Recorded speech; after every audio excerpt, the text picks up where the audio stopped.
You know those moments where the stakes are just incredibly high? Yeah. Think about flying, the cockpit environment. Absolutely. Complex, dynamic. And if something goes wrong, the question isn't just what happened, right? It's how do we stop it happening again? Mm. And our whole way of thinking about safety there has really changed over time. That's what we're diving into today. It really has. Well, it's sort of shifted from maybe focusing on one person's mistake, a single cause, Yeah. to looking at the whole system. It's a much bigger picture now, a real evolution in understanding accidents.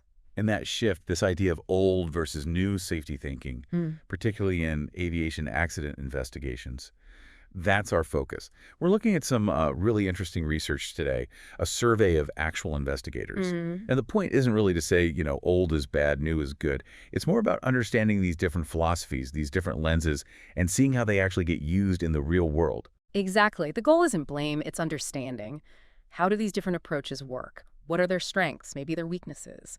How do investigators navigate them day to day? We want to get past the surface stuff, the easy answers, and look at those deeper systemic things. So the research we're drawing on, it had a couple of parts, didn't it? There was a review of existing studies, sort of define what this new thinking actually is. That's right. First, we needed a solid foundation. So the literature review helped build a framework, identify 9 key aspects of new safety thinking relevant to investigations, and then came the survey. We talked to 41 experienced aviation safety investigators to get their take. How familiar are they with these ideas? Do they agree? Do they actually use them? Right, getting that ground truth. So our mission here for this deep dive is really to get our heads around these differences, old versus new, and see how investigators are actually bridging that gap, or maybe struggling with it as they work to keep flying safe. Yeah. Okay, so let's jump in. That core difference, old versus new thinking. There. What's the absolute key takeaway? Well, I'd say the absolute crux of it is how we look at human error. Okay. The old way, the traditional view, often lands on human error as the main cause. The pilot did X or didn't do Y. End of story, almost. Right. Finds a mistake. Yeah. But new safety thinking says, hang on, that error, it's probably a symptom of something else going on deeper in the system. Ah, okay. So not the cause, but a sign. Precisely. It's an indicator. So instead of stopping at pilot error, the new thinking asks why.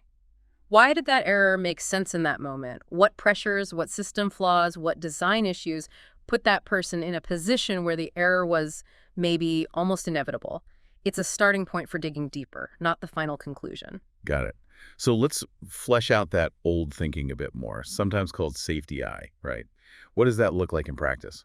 Well, typically it zooms in pretty tightly, focuses on the individuals right there at the sharp end, the flight crew, maybe the air traffic controller, their immediate team, and it tends to evaluate how safe the system is by looking at the bad outcomes, the accidents, the incidents, counting the failures. Okay. What it often doesn't do systematically is look at why things go right most of the time. The normal everyday work where people are constantly adapting and making things safe, despite pressures, despite confusing procedures, maybe. So it's almost got this built-in assumption that humans are the weak link, the ones likely to mess up. That's often the underlying feeling, yeah. It aligns with investigations that might stop once they've identified human error. They might not push further into the organizational context or the design of the work itself. Okay. Now let's flip that, this new safety thinking. How does it paint a different picture? It's a real paradigm shift influenced by, systems thinking, organizational psychology. It starts by seeing people not as problems, but as resources, as assets. Assets. How so? Well, people bring the flexibility, the resilience, the expertise to make complex systems actually work. The new view emphasizes things like open communication, learning from everything, not just failures, but successes too. How do we normally manage? What makes things work well, day in, day out? So it's much more about the whole system, the organization, how things connect. Exactly. It looks at complexity, how different parts interact, the influence of management decisions, regulations. It's a much broader scope. It sees people as crucial for achieving safety, adapting to unexpected situations in ways procedures can never fully cover. That learning from success is really key. Okay, that's a fundamental difference in perspective. Now, this research broke down new thinking into 9 specific aspects for investigations. Let's walk through those. First one was about human error again. Right. Aspect 1 is human error is a symptom. The idea is that errors don't just happen in a vacuum.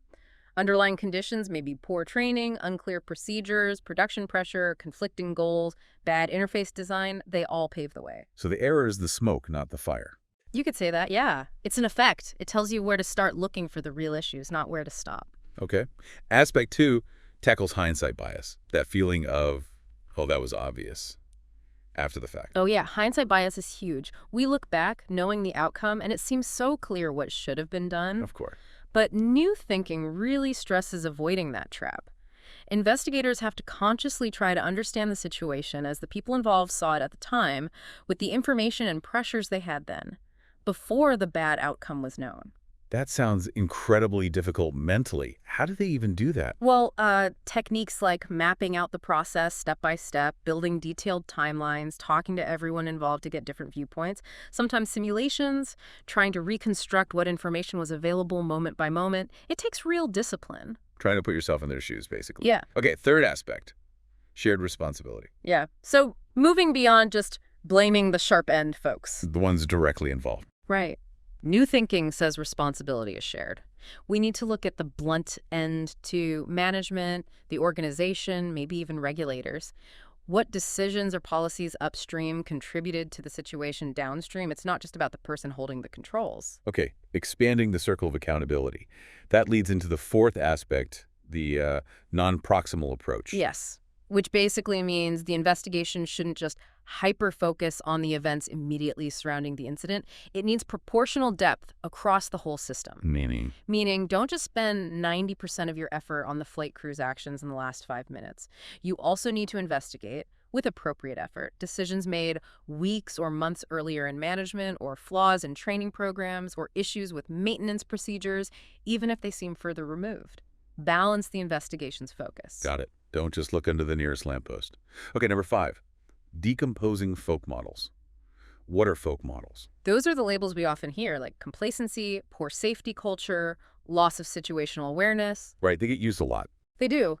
But new thinking says these labels aren't explanations in themselves. You have to decompose them. What does complacency actually mean in this context? What specific behaviors, attitudes, or system conditions led to that label being applied? It's like saying someone has a fever, okay, but what's the underlying illness? So demanding more specifics, getting beyond the buzzwords. Nice. Sixth aspect. Yeah. The non-counterfactual approach. Sounds complex. It sounds a bit academic, maybe, but the idea is simple. The old way might heavily focus on, did they follow the procedure? If not, bam, that's a cause. Standard procedure wasn't followed, case closed. Almost. The new thinking, or non-counterfactual approach, says, wait, why did they deviate? Was the procedure actually workable in that situation? Was it clear? Was it even the right procedure? Instead of just judging against what should have happened according to the book, understand why the actual performance made sense to the people doing it, and maybe question the book itself. Okay, so understanding the why behind actions, even deviations, and maybe questioning the rules themselves. Seventh aspect, non-judgmental approach. Sounds related. It is, very much so. It's about the investigator's mindset. Focus on understanding why actions made sense to the people involved at the time, given their context, their goals, their knowledge. Avoid judging them based on our perfect hindsight or assumptions about what a reasonable person would do. You have to examine your own assumptions too. Seeking understanding before judgment. Makes sense. Eighth is safety to investigating successes. This sounds different. It is. So safety tie, the traditional focus, is all about studying failures, why things go wrong. Right. Accidents, incidents. Safety 2 says, hey, things go right almost all the time, often despite challenges. We should study that too. How do people successfully adapt? What strategies do they use to manage risk in everyday work? Learning from normal work, from resilience, can be just as valuable, if not more so, for improving safety proactively. Learning from what works, not just what breaks. I like that. And then ninth aspect, feedback loops.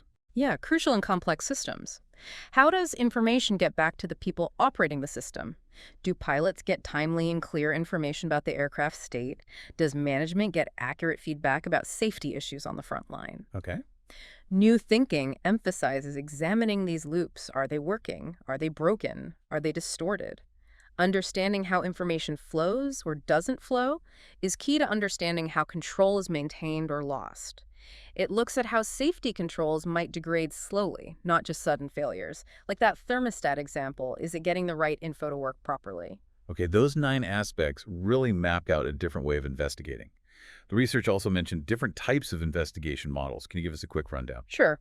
Broadly, the literature talks about three main types. First, you have sequential models. Think cause and effect chains. Like dominoes falling. Exactly like dominoes. Heinrich's model is the classic example. One thing leads directly to the next, often focusing on unsafe acts close to the event. Pretty linear. Okay. Simple chain reaction. What's next? Second, epidemiological models. These see accidents more like the outbreak of a disease. Multiple factors have to line up. Like the Swiss cheese model. Precisely. Reason's Swiss cheese model is the famous one here. You have layers of defenses, each with potential holes, and an accident happens when the holes align, letting a hazard pass through. It acknowledges multiple causes, latent conditions lurking in the system. More complex, recognizes layers of defense. And the third type. Those are systemic models. These tackle the real complexity head-on. They look at the system as a whole network of interactions, feedback loops, control structures. Like AXMAP or STAMP you mentioned? Yes, models like AXMAP and STAMP fit here. They try to map out the relationships between different parts of the system, technical, human, organizational, regulatory. They acknowledge that behavior can be nonlinear and emergent, much more holistic, but also more complex to use. Think of that complex recipe, small changes, big unexpected results. Okay, linear, layered, and then fully systemic. Got it. So let's talk methodology. How did the researchers actually probe investigator perspectives on all this? Well, using that framework, the 9 new aspects and the 3 model types, they built a survey. It had a mix of question types. Yep. Some closed questions, like rating scales. How much do you agree with this statement? Or how familiar are you with this concept? And crucially, also open-ended questions, asking investigators to explain their thinking, their reasoning, why they use certain approaches. What were you trying to measure specifically? Several things, really. First, how much did they agree with statements reflecting both old and new thinking? Second, how familiar were they with the 9 new aspects and the model types? Third, how often did they actually apply these new ideas and models in their investigations? And fourth, the why behind it all. What drives their choices? And who took the survey? It was 41 aviation safety investigators, people with real-world experience. They used snowball sampling, started with contacts, who then passed it on to colleagues. Got a decent cross-section that way. Okay, let's get to the results. What did these investigators say about the old safety thinking ideas? Was it still dominant? It was mixed, actually. Not a simple yes or no. Some traditional ideas like human error is a primary cause, or thinking folk models like complacency are sufficient explanations, yeah, those got relatively high agreement. Okay. But other aspects of the old paradigm, less agreement, more variation. So it wasn't like everyone was still firmly stuck in the old way for everything. Interesting. So not a monolith. What about the new safety thinking aspects, the 9 points you laid out? That was pretty striking. Generally, investigators reported being very familiar with all 9 of those new concepts. All 9. Yeah, high familiarity across the board. And overall agreement with the principles was also strong. Most of them were reportedly applied in, the majority of their investigation. Most. Were there exceptions? A couple stood out as being applied less often. Things like actively minimizing hindsight bias, and especially the safety thetic idea, investigating normal work, investigating successes, those were only applied in about half of investigations, according to the responses. So familiarity and agreement are high, but application isn't quite 100% across the board, especially for maybe the trickier or newer concepts like safety too. Yeah. What about the models? Swiss cheese versus the others? Yeah, the epidemiological models, Swiss cheese being the prime example, were definitely the winners in terms of familiarity and use. Most investigators knew them well and used them frequently, often in like 80–100% of cases. Wow, okay. So that's the go-to. Seems like it. The simpler sequential models, moderate familiarity used much less often, maybe 20–40% of the time. And the complex systemic models like AXMAP, lower familiarity and used the least, often in less than 20% of investigations. Sometimes not at all. So a clear preference for that middle ground, the layered approach of epidemiological models. Did you find any links between, say, agreeing with an idea and actually using it? We did. For instance, investigators who were more familiar with human error as symptom and shared responsibility tended to apply those ideas more. Makes sense. Also, stronger agreement with concepts like shared responsibility, decomposing folk models, and looking at feedback loops correlated with using them more often in practice. So belief drives behavior to some extent. Were there clashes? Did believing in an old idea link to not using a new one? Yes, definitely saw some of that tension.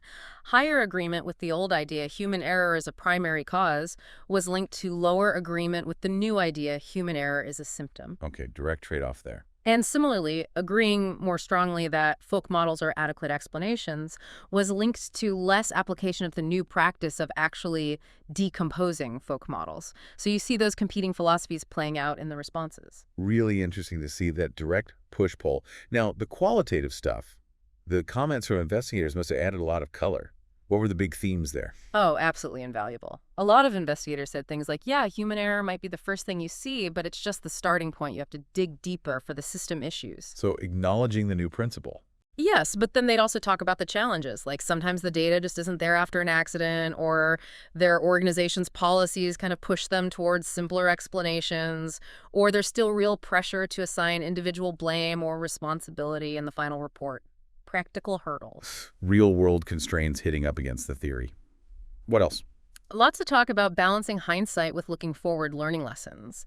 Big emphasis on needing to really break down those folk models, not just use the labels. Questioning whether rules and procedures were actually practical or effective came up a lot too. Yeah. And the value of being non-judgmental, trying to understand why people did what they did, that was a strong theme. Interest in safety too, learning from success was there, but also frustration that, official standards don't really push for it yet. So appetite for it, but maybe not the formal structures. Right. And many acknowledge that when you do look at the wider system, the teams, the organization, you just find more contributing factors. It gives a richer picture. Regarding models, epidemiological, like Swiss cheese, were liked for being, a good balance captures multiple causes without being overwhelmingly complex. Systemic models were seen as powerful, but needing more training, more resources, maybe a more mature safety culture to use properly. Okay, so it's a picture of investigators who largely get the new ideas, appreciate them, but are grappling with how to apply them fully within existing systems and constraints. This leads us right into the discussion. How do we make sense of this gap between the acceptance of new thinking and its sometimes patchy application? Yeah, that's the core tension, isn't it? Investigators know this stuff, they often agree with it, but putting it into practice consistently is another matter. A whole range of things influence that. Why do you think those older ideas, like human error being the primary cause, still have such pull, even when people know better, theoretically? Well, partly it might be reporting structures. Official forms or databases might demand a single primary cause. Human error is often the easiest box to tick, satisfies the immediate requirement. The bureaucracy effect. Could be part of it. And sometimes the classification systems themselves, the taxonomies used to code accident factors, might inadvertently frame things as direct causes, even if the investigator has a more nuanced understanding. Plus, communicating complex system failures is just hard. A simple cause is easier to grasp for managers, the public, maybe even for legal purposes. Right, the appeal of a simple narrative versus a complex reality. Exactly. There's that tension between needing a concise report and doing the deep, messy analysis that new thinking often requires. What about those specific new ideas like non-judgmental approaches or safety too? You said investigators value them but faced hurdles? Yeah, the value is often recognized. But if the official investigation standards or company procedures are all geared towards finding fault and focusing only on the failure event, it's hard for an investigator to carve out time and resources to systematically study normal work or to push back against a blame-oriented culture. The framework might not support it. So the system around the investigation needs to evolve too. Yeah. And the preference for Swiss cheese models. You said it's pragmatic. It seems to be. It's a step up from simple linear models, acknowledges multiple factors, different layers, but it's maybe seen as more manageable, easier to explain than diving into full-blown systemic models. Those often require specific software, specialized training, and maybe an organization that's really ready to embrace that level of complexity analysis. There are barriers to entry for the really advanced stuff. It sounds like old and new aren't always polar opposites in practice then. I think that's a really important point. They can be complementary. An investigation might use elements of both. Remember, these are often team efforts, people bring different perspectives, and they're always working under constraints: time, money, data availability. It's messy. So the context of each specific investigation is key for deciding what approach fits best. Absolutely. There's probably no single right way for every situation. Maybe we need better guidance on matching the method to the madness, so to speak, and perhaps more transparency from investigators about why they chose certain methods and what the limitations were. A more scientific documentation almost. You also mentioned maybe the academics could help bridge the gap. Well, it was a thought. Sometimes it feels like there are so many different models and theories floating around in safety science. If the research community could present a more unified front on the core principles and practical applications, it might make it easier for practitioners in the industry to see the value and adopt these ideas more widely. Build credibility through consensus. A clearer signal from the research side. Okay, wrapping this up then. What are the main conclusions and maybe some recommendations coming out of this research? I think the big takeaway is that investigators are largely on board with new safety thinking conceptually.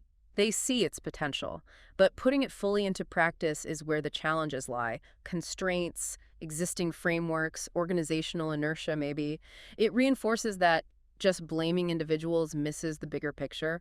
Systemic factors are crucial for effective prevention. So the journey continues. What's needed moving forward? Definitely ongoing dialogue. Researchers and practitioners need to keep talking, keep learning from each other. How can we make these powerful ideas more practical? How can we refine the methods? And more research could help too, looking specifically at what helps or hinders the adoption of new thinking in different contexts, like is it different for minor incidents versus major accidents, or in airlines versus maintenance organizations? More focus on the how-to of implementation and context. Okay, as a final thought for our listeners, something to chew on? Yeah, maybe you just reflect on this old versus new thinking idea beyond aviation. Think about problems or failures in your own work or even other areas of life. Are we sometimes quick to find the simple human error explanation? What might we miss by doing that? What could we gain by taking a step back, looking at the wider system, the pressures, the procedures, the communication flows? Thinking more systemically about why things go wrong and maybe why they usually go right might offer some fresh insights and lead to better solutions wherever you apply it.